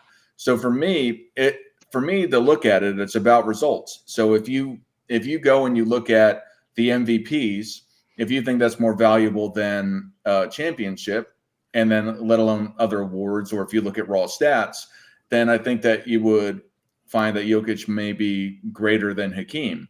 Now, if you look at the dominance aspect of it, I don't think that it's really a question that Hakeem is a greater player over time than Jokic. What I'm getting at is that I find it funny with a lot of these advanced stats. So I did a very poor delivery. Real quick, and I got to go find a phone charger. I'm not sure my phone's going to die in a minute, but this is my problem with counting stats or counting championships and saying, oh well, it's the results. When LeBron James could win nothing for 7 years, enjoying Dwayne Wade because he couldn't win shit. A lot on the rosters in Cleveland. I'm not trying to say that he had like super team or viable championship contending teams in Cleveland, but there's levels to what he did and the amount of help that he took.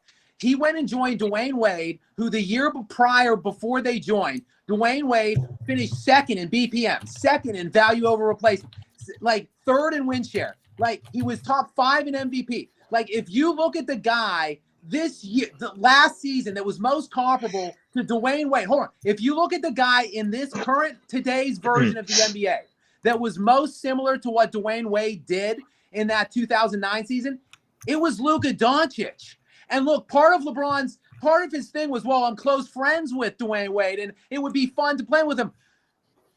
Jokic and Doncic are close friends. It would be fun for them to play. Like if Jokic was like, hell with it, I don't have enough help, I'm going to go join Luka Doncic, and so what? Then he wins 4 or 5 championships. What does it matter then?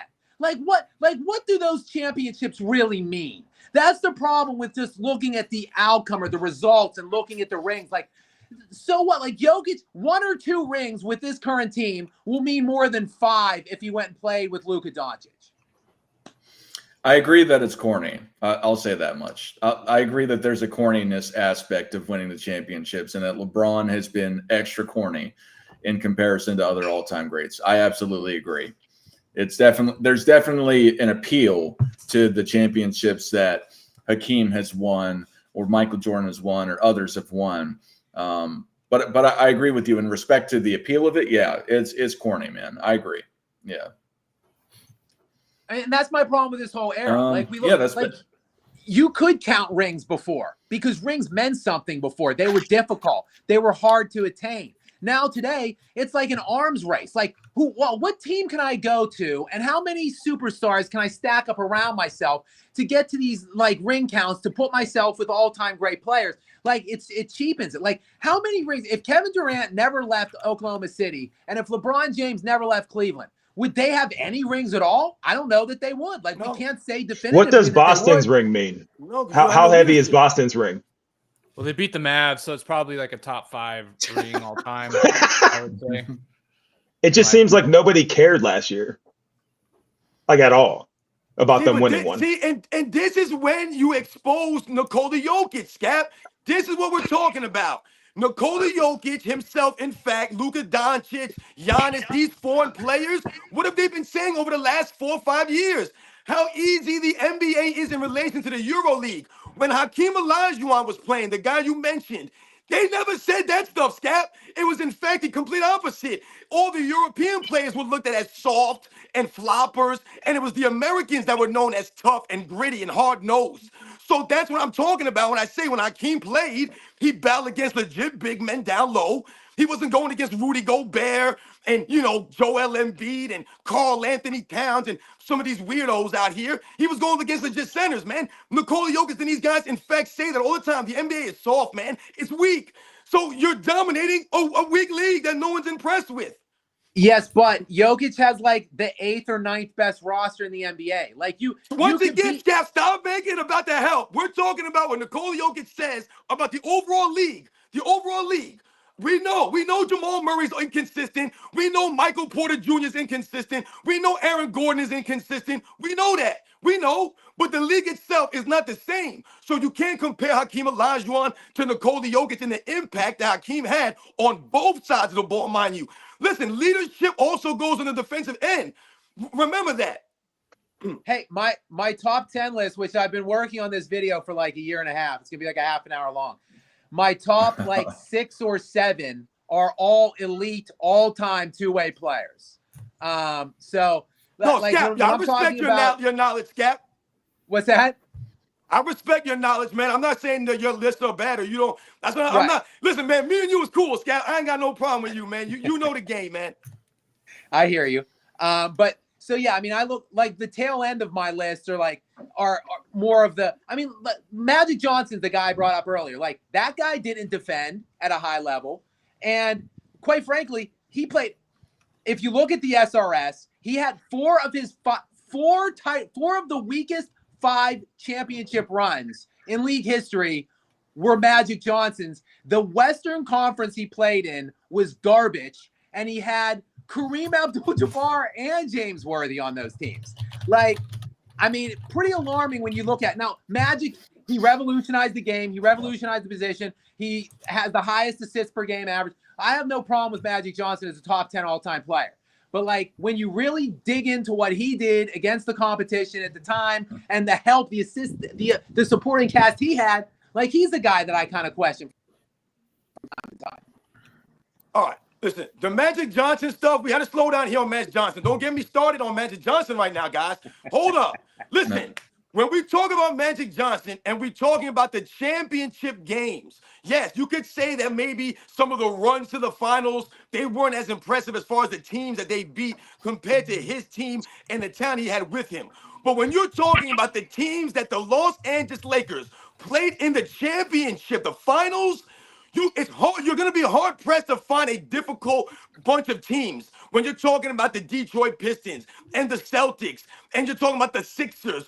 You're talking about some of the great teams, man. I mean, the competition in the finals is stiff, so that's what I'm talking about. And let's not forget, when Kareem Abdul-Jabbar retired, the Lakers still went to the championship without Kareem Abdul-Jabbar, led by Magic Johnson.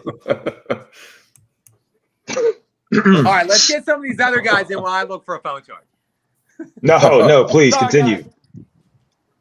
We got to talk about consequences. The original topic, talking about this new season. All these people, Joel Embiid doesn't play, gets paid. He assaults somebody, doesn't go to jail, betrays France and United States, cheers for him to be on their team. Yeah, I mean, look at Jackson Hayes. I keep thinking Jackson Hayes. Beat the shit out of that woman. Don't forget the foul baiting against Cooper Flagg in the pickup game. That's my favorite Embiid moment. Crazy thing Cooper is Flagg's going to come in, make some Jackson difference. Hayes is a nobody. Isn't he's the Lakers' backup center though, isn't he? Right. He's more of somebody now. When did he beat that woman? 3 years ago. Before he Well, was a Laker? they're reopening the investigation now. They're not suspending him or anything, even though it's on video. 2021. Yeah, you need He got tased by the cops too. It's like an environmental study. We need to do another 10 years of looking at the damaging effects before you can determine whether or not that woman was actually hurt. So how much soil have you collected over your time? There isn't any left. What are you talking about? He is the soil. There's all this chemical shit falling out of the sky, if you want to call it soil. Don't put it in your garden. Oh, all the chemtrails that all the planes put out. Oh man, I ran into somebody out. He was going off on the chemtrail. We are derailing. So, hey, not enough LeBron hate on here today. Let me fix that. So, Go ahead, Not the- Scab, get it. not the shit on Jokic, but I got to tell you, the Nuggets might not have made it as far as they did if LeBron James hadn't tried to have the ball in his hands at the end of those playoff games. I mean, LeBron James literally fucked that up for the Lakers 2 seasons in a row.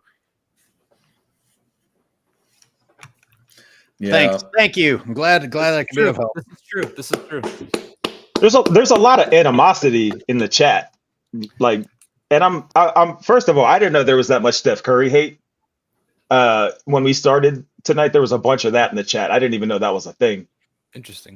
Yeah. Second of all, it's like, yeah, it's getting heated over there. I can't even tell. I think it's a bunch of Duncan talk. Duncan and Jokic. Hey, Also, I'm taking Shaq over Jokic every time. I think. no, I am. Spain. They're I getting am, the Steph yeah. Curry hate because he's threatening their king. See, if Steph Curry gets 5 championships in LeBron's era, what does that say about him? It's Curry's era then. It's still Curry's era. I mean, LeBron's era was nestled in between Curry's era and Kobe's era. It was I agree. it was arguably a 3 championship run that was LeBron's era from 2011 to 2016. That's a 5-year window, and that's an argument. Otherwise, he has not been the most dominant player his entire career. And I'm not saying Michael Jordan was in respect to winning the championships, but his length of his career was different in respect to the length of it. So when you JJ have a Redick is 22, JJ's here. Don't you Yeah, dare! That's my joke. For the record, that's my joke, and I can prove it. Damn it! So quick question. No, he's Van Damme. That's Van Quick Damme question. Big Dick. How difficult? He does look like Van Damme. How difficult is it to just Or Horse Dick. Horse Dick. What you guys? Van Damme Horse Dick. Guys, please keep going. VDHD. Put that underneath. Put that as your name. That VDHD. that guy was weird the other week. You mean Scap's other channel? Yeah. Anyway, I'm sorry to interrupt. You guys were talking Steph Curry. That's another favorite topic of mine. What were you saying? I was saying when we first started, there was a lot of Steph hate talking about, if he played in so and so era and all that. It's I don't know. I don't even know where it stems from, but Hoops God was it's breaking it down for me. No. So they're playing time machine basketball to quote Dart. So that's what they're doing now with Steph. Oh, they've been doing that. Oh wow, they are really threatened by 6'3" light skin shooting. She's like the greatest shooter of all time. Wow. I mean, listen. Go ahead, Scab. Go ahead. Your audio's shit. Hey, Scap, you underwater, bro? Scab, we can't hear you. I mean, we could probably still make it out. You probably Can put you your hear me finger over it. Yeah. yes. Good. Yep. Let me overdub. Kobe. Okay. Kobe. No, it's not what I'm gonna say. SRS, PCP. The past look of 2010 until I would say 2020 was when Giannis and Jokic took over, right? Yeah. Right. So and then 2010-ish is when Kobe declined. So we'll say from 2010 to 2020, right?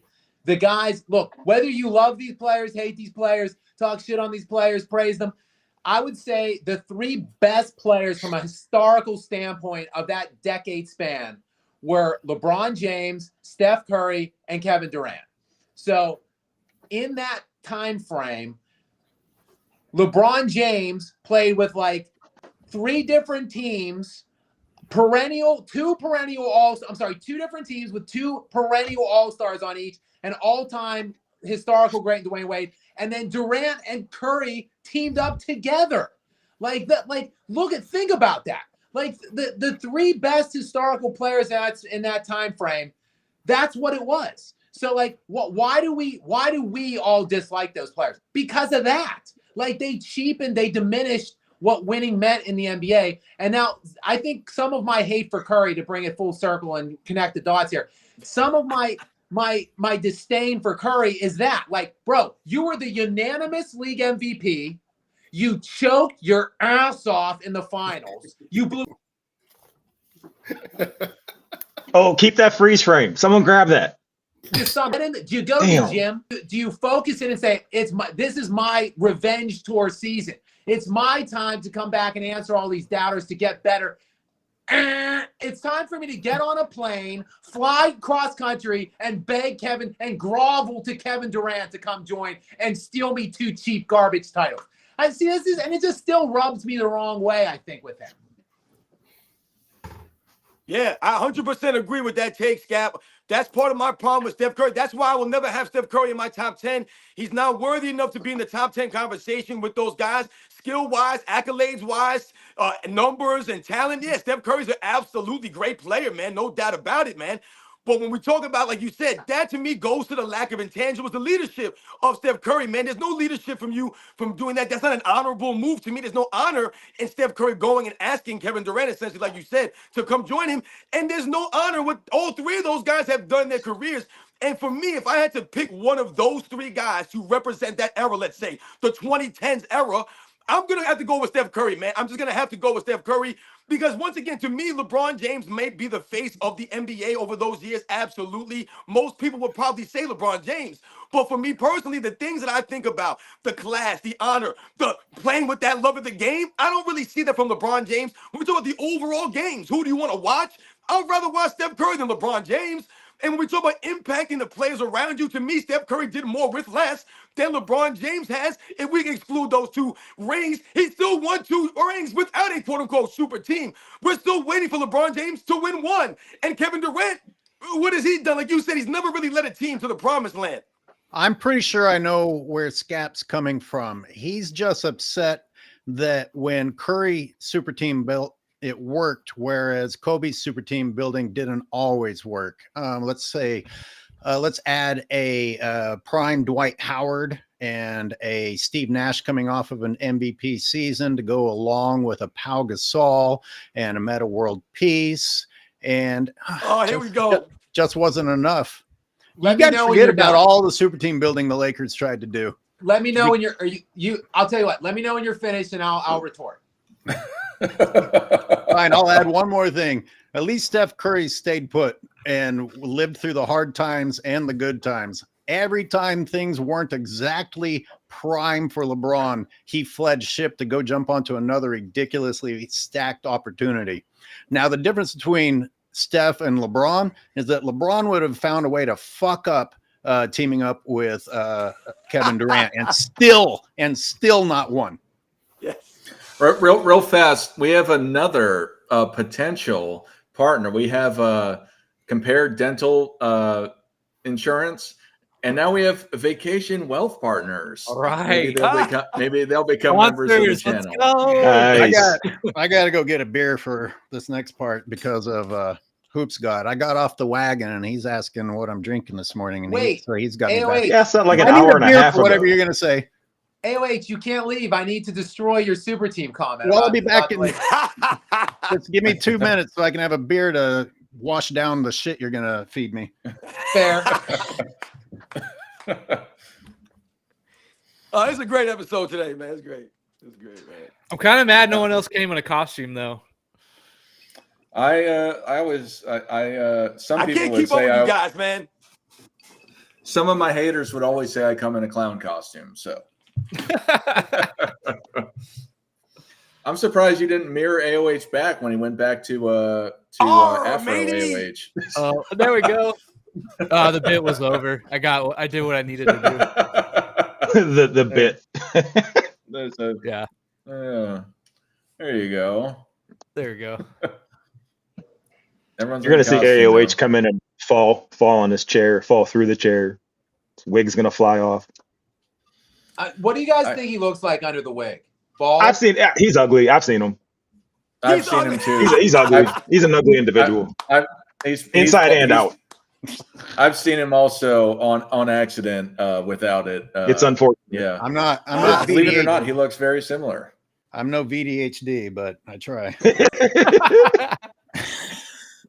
Horse AOH, dick. I never heard that before. Did It's you funny. crack your beer, bro? What do you think?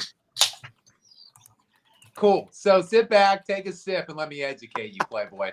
Oh, fuck. So Kobe's two super teams, alleged super teams, Two. two alleged super teams, consisted of 40-year-old Two Karl decades, Malone. you mean? 2 decades of super teams. Hang on. Consisted of 40-year-old Karl Malone and 35-year-old Gary Payton. And in the finals that they lost to, which is still a cataclysmic choke job for them to lose that final. But the third leading scorer in that final series, 5-game final series, was Derek Fisher at like 7 points per game on 30% shooting. Man, that was super. Okay, Hey, let's Derek hold on. Fisher- Let's fast forward to your Derek Dwight Fisher Howard has to super be team. good because the Warriors went out and got him after that. Let's fast forward to your 2012 super team. That was 39-year-old Steve Nash, who missed 35 games that season. It was That's why I'm saying they tried. It hold, just didn't hold work. on. It was declining Pau Gasol, who missed like 36 games that season, and then it was Dwight Howard off of a back surgery in the summer, which he himself to this date will tell you he was a shell of himself in that first season after that surgery. Hold on. And it was Kobe Bryant at 34 in his age 17 season. He finished second in the NBA in scoring that year by a decimal point behind Kevin Durant. He led the league in points scored, and he scored more points and averaged more points per game than that year's league MVP LeBron James at the age of 26 for LeBron, 27 for LeBron. That's what Kobe did that season to drag that team into the playoffs. Oh, and ruptured his Achilles and ended his career because he pushed himself playing 47 minutes a night for the last 8 games in a row to end the season at 30 in his 17th season. Some super team that was. So it didn't work out. That's what I said. They tried. It didn't work My out. favorite Kobe moment was getting swept in 2011. Hey, do you think that Karl Malone and Gary Payton didn't look good in 2004? Because they were fucking balling. Was Karl Malone balling in the finals? When Karl Malone got hurt, it changed everything for the Lakers. So that tells you that he was doing something.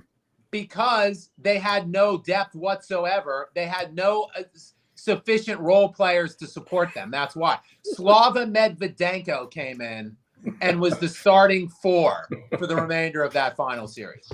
Slava Medvedenko name drop. We have officially gone down the rabbit hole. What about Mark Madsen? When are you cutting this thing? When at Dart? Yeah, after Medvedenko. Come on. So it sounds like two examples of a super team not working out. And if they'd had Kevin Durant instead of Kobe Bryant, it might have worked Listen, out. the only super team, man, don't forget, they turned down the Lakers super team of Chris Paul. If that trade would have happened, then maybe you can make an argument that that's a super team that they put together because of the point in time of Chris Paul where he was at in his career. I mean, listen, we don't talk about Chris Paul much, but quiet as kept, the man's damn near 40 years old and still out there playing and dropping dimes and doing his thing. I'm not a huge Chris Paul guy, but the man's been around and has been durable, except when it matters most in his career. Yeah. Do y'all find that some of those older players, remember also Barkley and Pippen trying to go to the Rockets? I've always kind of thought that those guys kind of put their foot in the door in terms of making the eventual, like an actual super team, people in their primes joining up. No, you don't think so? I feel like No, they they kind of abused made it, it Nick. acceptable. No, because when we talk about players back in them days, that's right, zoom in on me. Go ahead, zoom it in. I don't care.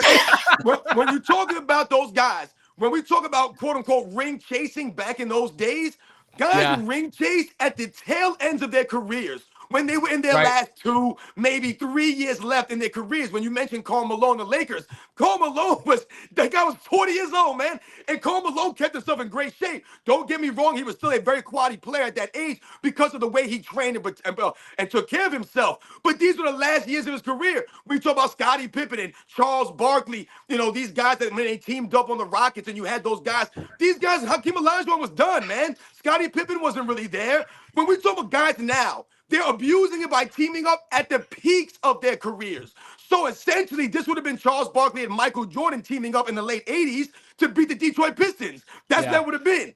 Or it Yeah, would have been I like get that. Patrick Ewing and somebody teaming up to beat or Reggie Miller teaming up to beat Michael Jordan. I get that they were old guys, and not only were they old guys, they were old guys who had never won, right? So I understand it was different, But- I just feel like they kind of put it in the ether, that. And then, of course, you have, in my opinion, kind of the evolution of salary cap where the teams really had so much influence before there wasn't a hard salary cap in the 90s. 90s, it kind of flattens out. And then I think you have this kind of horseshoe where then the players start gaming the salary cap to, like we say, make super teams, etc. Those guys were hungry. They may have been old, but they were still playing well and they were hungry. They brought Oh, experience. 100%, they and brought wanted it. consistency. That hunger, you add to that. Holy shit. They also had Horace Grant and Brian Russell. Brian Russell probably wanted a ring. I mean, listen, when you talk about those kinds of things and guys being hungry, yeah, they were hungry because they didn't win. But once again, listen, it's very important that we make that distinction at the point in times of these guys' careers, man, because I just gave you perfect examples. If Patrick Ewing and Reggie Miller teamed up because they couldn't beat Michael Jordan in 1991 or 92, that's a much greater difference than Chris Mullin playing with Reggie Miller on the Pacers in 1998 when these guys are at the end of their careers. And one thing we must also understand, and I'll let you guys go, when you talk and you mention guys in their 12th or 13th season, that's equivalent of you playing 20 years now because the physicality of the game, the wear and tear these guys took on their bodies. So when you look at a guy being 35 years old back then, that's the equivalent of you being damn near 40 right now or you being 37 or 38. Karl Malone, like I said, being 40 years old and looking the way he did, playing the way he did, moving the way he did, that was not something that normally happens. Guys like Robert Parrish, look at how they moved when they got late in their careers. He may have played 20 years, but it wasn't Robert Parrish from the 80s or the early 90s. He was just there to play 10, 11 minutes, man. Yeah, I agree with that. I agree with that one. Guys, do you know, you guys all know the history. Jordan was what, in his 7th year or 8th year when he won his first championship, right? Barkley never won a championship. Hakeem was in his, I think, 10th year when he won his first championship. That was what I just mentioned in Jordan, Barkley, and Hakeem, the number 1, 2, and 4 overall picks in the 1984 draft, right? So what happened in 2011, the summer of 2011? LeBron James, the number 1 overall pick in the 2004 draft, joined the number 3 overall pick in the draft and the number 4 overall pick in the draft. Like, what happens? And they all justified it by, Kobe was dominating, or the Celtics had a super team at the time. What happens if Michael Jordan, Charles Barkley, and Hakeem Olajuwon, after 7 years, looked around the NBA and were like, the Lakers, the Showtime 80s Lakers with 3 Hall of Famers, the Celtics, 3 Hall of Famers. We can't do it. We can't beat these guys. We can't get over the hill. We need to join each other. What the hell would have happened? Shout out Darko Milicic. Charles Barkley, Michael Jordan, and Hakeem Olajuwon decided to do what those 3 cowards did in 2011. Let me answer. Let me answer that, because I think that Michael Jordan particularly wouldn't have won as many championships, because I don't think it would all work together. But the point of it is that it was super. To your point, it was super corny that they even. It wouldn't have worked. No, I don't think it would have worked. I don't think it would have worked. Michael Jordan, Charles Barkley wouldn't have worked. No, I think it would have worked. Listen, Stark, you drive me crazy today, man. You won't give Hakeem Olajuwon any credit today, will you? You lost your mind. I think it would have worked I think it would have worked similarly. I think they would have won championships. I don't think it would have worked. They would have won every championship, every single one. You're talking about arguably the 2 greatest two-way players in the history of the game on the same team. Remember, these are unselfish players. Charles Barkley. He's unselfish players, man. These guys are crazy athletes. It would have been insane. And The only way I think it could have worked is if they were all on Phil Jackson's team and he made it work. But in respect to the aspect of putting the top guys together, we saw what happened. There is evidence of that with the Dwayne Wade, LeBron James, when they were saying, because everyone, generally speaking, thought it was going to be not 6, not 7, not 8. I think it would have been similar. I think they would have won some. I don't think Michael Jordan would have been successful unless they were on a guy like Phil Jackson's team. When the Boston Celtics were winning all their championships, they essentially had arguably the greatest center in the game in Bill Russell. You could argue him and Will Chamberlain. They had the greatest small forward in the game in John Havlicek. They had the greatest point guard in Bob Cousy. They had arguably the greatest shooting guard in Sam Jones. So don't tell me that all the greatest players are not going to win games or it cannot work. No. But you need leadership. You have Michael Jordan there. They had Red ultimate Auerbach. leader and winner.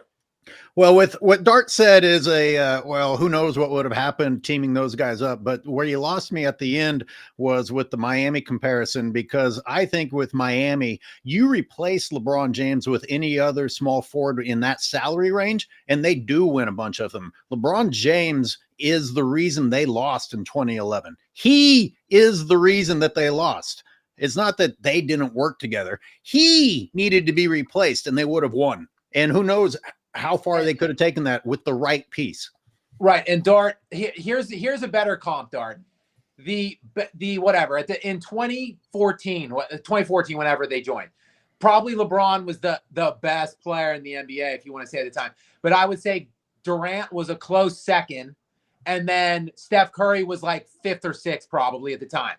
When you paired Durant and Curry, that team won every year. Like if Durant ruptured his Achilles in the finals, basically in the 3rd year in a row, and Klay Thompson tore his ACL in that same series, they would have obliterated Toronto. So the year Kawhi won with Toronto would have been an easy three-peat for Durant and Curry. And then they would have, if Durant stayed and they got rid of Draymond instead, or whatever, they kept them all, that team would have won every single year, basically. That's what Hakeem Olajuwon and Michael Jordan together on the same. Forget Charles Barkley. Just put Hakeem Olajuwon and Michael Jordan on the same team. That team, they win every year. They win 7, 8, however long they wanted to play together. They would have won every single year. Jordan would have had to show up drunk. It's too easy. Yeah, let me retort real fast, though. I'm not saying that it couldn't have happened. I think that the Phil Jackson aspect of it, if they had Phil Jackson, they had a personality guy, because I think a lot of it was because, and that was one of the reasons why LeBron James left, is because he said that he didn't think that Eric Spoelstra was a great coach, or that was at least rumored. I've heard that before. I'm not sure if he said it outright. It is the aspect of it is that he wanted to join because of Pat Riley. Now, if Pat Riley was there and he wanted to be coached by Pat Riley, who knows if it would have been different. Again, we're all speaking conjecture here. I'm not saying it couldn't have happened. I'm just saying they would have needed somebody with a strong personality. And to your point, I think that Steve Kerr is a strong coach. He won championships in 3 out of 4 years, and then he won 3 or 4 years later. He's a great coach by any metric. To the point of it is that I don't think they would have won 6, or Michael Jordan would have won 6, unless he had a strong coach like Phil Jackson there. That's it. I'm not saying if they had a weak coach, it's not happening. It's not happening. It's not happening if they had a weak coach. That's not valid, dog. Listen. Where were the Chicago Bulls a year before Phil Jackson got there? They happened to be in the Eastern Conference Finals, not in the first round. They didn't miss the playoffs. I'm so tired of people act like Phil Jackson came to the Bulls because they were floundering around in mediocrity and they needed some direction. You just said a strong personality. They had Michael Jordan. There's no stronger personality. Listen, man. Phil Jackson was not the enforcer on that team. They weren't scared of Phil Jackson. They were scared of Michael Jordan, man. When we talk about Kevin Durant and Steph Curry, the main reason why that dynamic was so effective so quick was because of their games were fluid. They could play and go into different styles and different systems. They can mesh their games together. That's why we talk about LeBron James not making the players around him better. He didn't make Dwayne Wade better or Chris Bosh better. That's why they struggled. That's why it didn't work for them. Even though the talent was there, they were way more superior than the Dallas Mavericks talent-wise. But it didn't work because LeBron James didn't know how to play off ball. He's standing around. He didn't know what to do. Michael Jordan knows what to do. When you talk about Phil Jackson, what did Michael Jordan need? He needed help. He needed guys to develop around him. I guarantee it. If Scottie Pippen develops, Horace Grant develops, B.J. Armstrong, they're going to win with Doug Collins there regardless. They're winning a championship, man. No, Phil I Jackson's a think they. great coach. I'm not taking nothing away No. from him. But when we talk about Phil Jackson, let's not act like Phil Jackson came in and turned around the Chicago Bulls. That's not the case. He brought the triangle system in. If you want to say that Michael Jordan needed the triangle offense to be effective, if you want to make an argument that maybe he would have been better with Hakeem Olajuwon in a triangle, then maybe we can go back and forth about that. But the talent and the way that they play their games on the court, remember, Michael Jordan, in fact, takes Hakeem Olajuwon for his all-time starting five. He understands and knows what Hakeem Olajuwon brings to the table, man. No. But listen, all I'm saying There's is no that if answer, they, Dart. There's no answer to that. there is an No, answer. no I don't answer. think. I think if they had Doug Collins, they probably would have won some. I love you, man. Maybe more than. No, it's all good, man. I know you're. Yeah. I don't think that they would have won 6 though. I don't think they would have won 2, 3-peats. Again, there's all these what ifs that are involved with it. What if Michael Jordan didn't retire if Doug Collins was the coach? You know, you go down this, I forget what it's called, the butterfly effect or whatever. The aspect of it is, though, is that I think that Phil Jackson was a major part of that. And I think that, again, I think that all those guys would have won some championships together. I don't know if it would have been as successful. That's all. I just want to, because there was some shade thrown at Derek Fisher, I was just going to remind Scap of Derek Fisher saving Kobe's ass against the Spurs and setting the precedent for the 0.4 seconds left on the shot clock.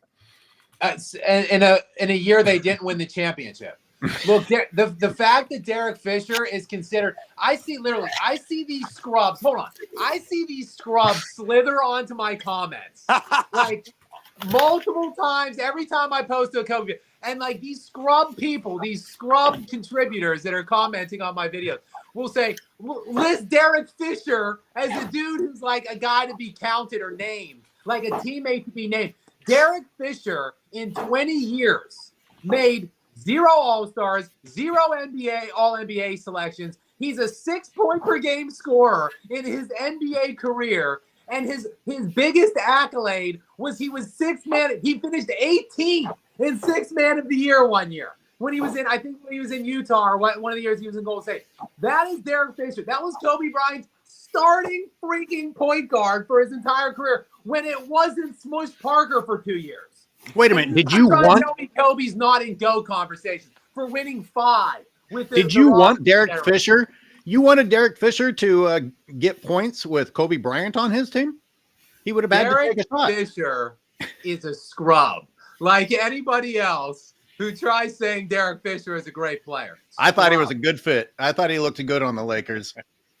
I mean, look, Derek Fisher was a solid role player. He played his role for what it was, man. See, there's the thing that we were talking about. Back in the day when I was growing up, to be called a role player wasn't an insult. That's not a knock on a Derek Fisher or a Robert Horry or one of these kinds of guys.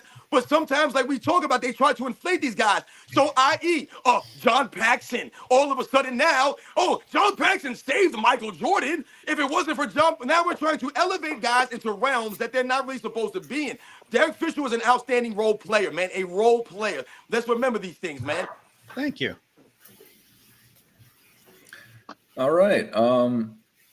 I was gonna say real quick that the Rockets almost did get Jordan and Hakeem in that draft. I think they had made a package with Ralph Sampson to try and get Jordan, but the Bulls didn't do it. How are y'all not exhausted? Hey, I've been up baby, you know me. I got up at 4:30 a.m., guys. I had a flight. I've already flown in. And before I have like maybe 3 hours of sleep right now. That's a lot of coffee. I see talking right there. No coffee, man. brother. I don't drink. I don't take caffeine in. That's what we do, man. You guys are All insane. right. This was fun, and it went down a rabbit hole. What was the topic? We were Week supposed two to talk in about What were we review. supposed to talk about? Week 2 in review. Hey, we started off talking about it. We did. We reviewed it. Did. Yeah. We'll do better next week, Dart. Week 3 in review will be a legitimate current events NBA week 3. The rabbit hole we went on was obviously me coming up. We got to figure out what the trigger words are for Robin and Scap, so we can keep it going.